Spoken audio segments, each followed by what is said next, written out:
Hello po. Um,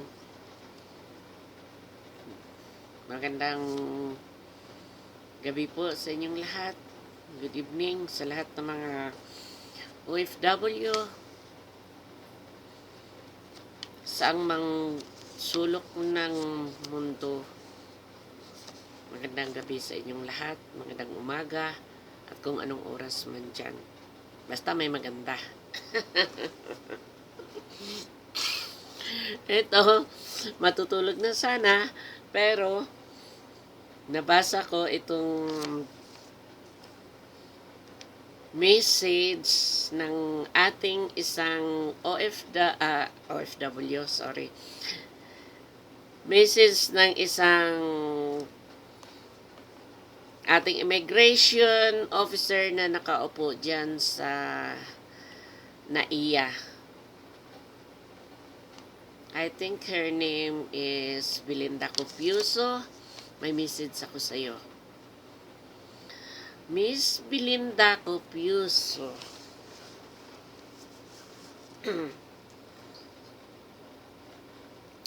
Ayon sa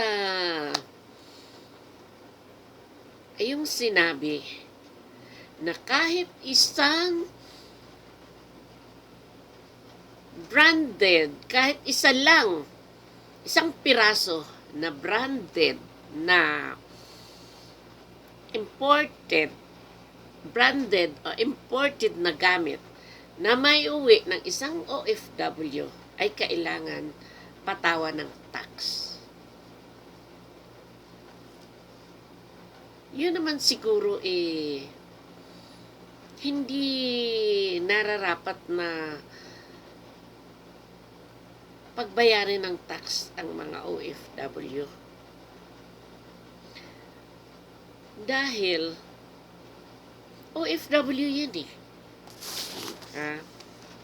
At kung hindi mo nalalaman at kung hindi mo alam na ang sabi at nakasaad sa Presidential Decree number 1464 Section 105 sa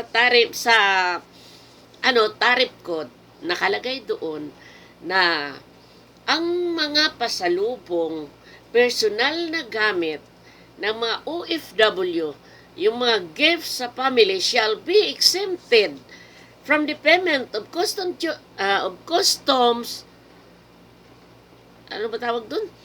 Personal and family gifts shall be exempted from the payment of customs, duties, and taxes. So it means na tax-free ang mga OFW. Ngayon, bakit bibigyan mo bakit mapatawan nyo ng tax? Tama ba yun? Magbasa ka naman minsan. Miss Copiuso. Copiuso ba yun? Copiuso Buaya. Belinda Copiuso Buaya. Magbasa ka rin minsan.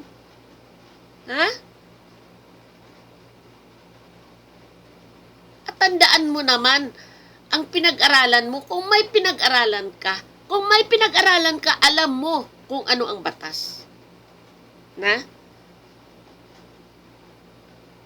Alam mo ba, na sa ginagawa mo, ay makukulong ka dahil sa paglabag sa batas? Nilabag mo ang batas. Nilabag mo ang Presidential Decree number 1469 Section 105 na nakalagay sa tariff code. Pwede kang makulong yan.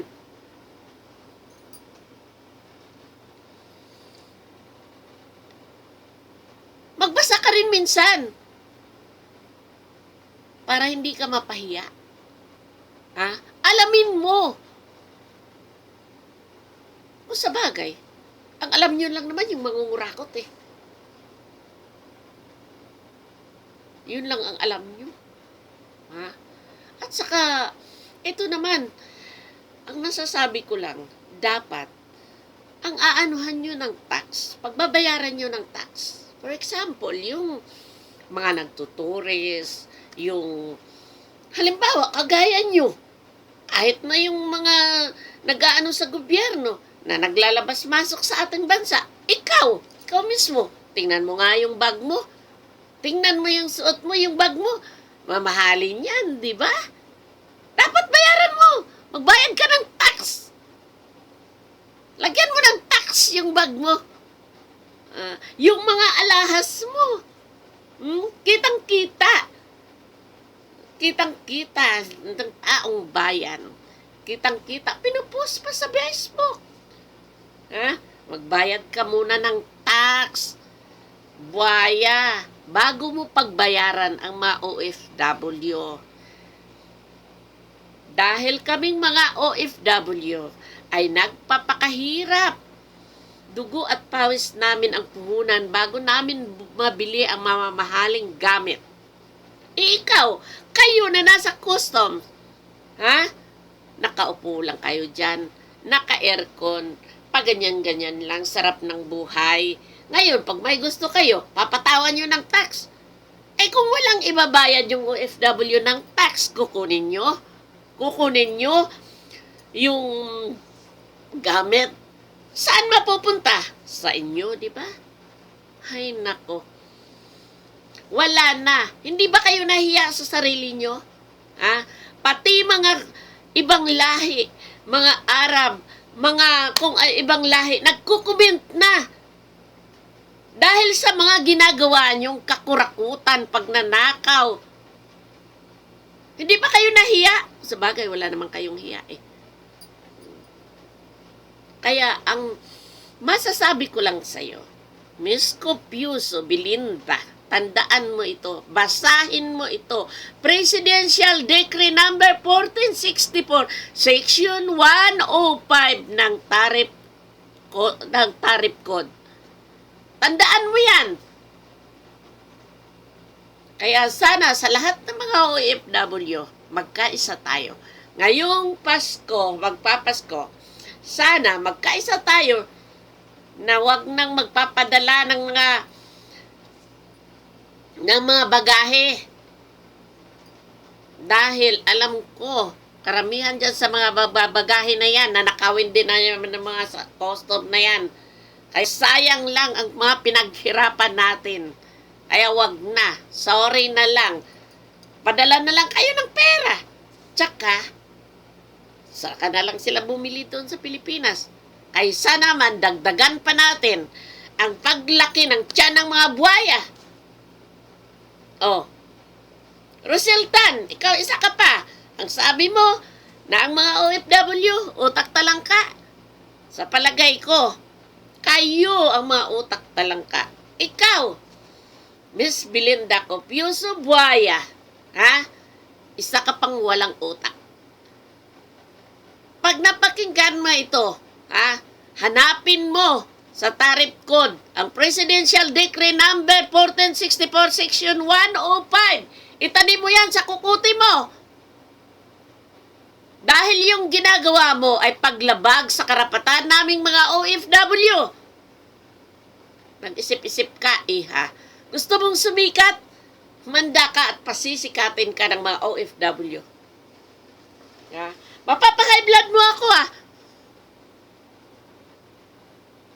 Matutulog na sana ako. Pero hindi ako makatulog. Kaya ayan, gumawa ng video para sa'yo. Miss Belinda Copiuso Buaya. Hindi ko alam kung sino nagpaupo sa'yo dyan. Kung sino man nagpaupo sa'yo dyan, ang nagpaupo rin sa inyo, walang utak. Nasaan ang utak nyo? Mga buhaya kayo, magnanakaw, kurakot, wala na kayong ginawa sa buhay nyo.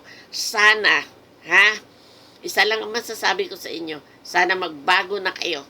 Buhay pa kayo, sinusunog na sa impyerno ang kaluluwa nyo. Hanggang dito na lang. Bukas, sana alam mo na yung Presidential Decree number 1464, Section 105 ng Tariff Code. Para sa iyo yan. Isaksak mo yan sa utak mo. Isaksak mo sa kukuti mo, Miss Belinda Copiuso. Para sa iyo. Para maisip mo. Para malaman mo ang tama at mali. kung nag-aral ka. O baka hindi ka rin nag-aral. O baka wala ka rin pinag-aralan. O di kaya ang ano lang, pangungurakot, pagnanakaw, kakahiya ka. Tsaka bago kayo magbigay ng tax, magpabayad ng tax, ha? Unahin nyo muna yung malalaking mga smuggler, yung mga peking ano na pumapasok sa bansa natin, at paldo-paldo ang kikitain nyo dyan. Pero bakit hindi nyo na nakikita? Ha? Hindi nyo yan nakikita. Bakit? Dahil sa tara. Ang tara, ha? Ayun padulas. At saan na pupunta? Siyempre, sa bulsa. Diba? O ngayon, ang kaya nyo, yung mga OFW, dahil walang ibabayad. Halimbawa, ang gamit. Isang branded bag kami na may uwi. Ha? Patawan nyo ng tax. Hindi namin kayang bayaran. O siyempre, kukunin nyo. Saan mapupunta yun? Siyempre, sa inyong o di kaya ibebenta nyo. Ganon. Napaka-utak nyo talaga. May utak nga kayo. Utak talangka naman. Magnanakaw. Kurakot. Ewan ko kung ano pa masasabi ko. Sige na, masisira lang ang beauty ko. Good night sa inyo.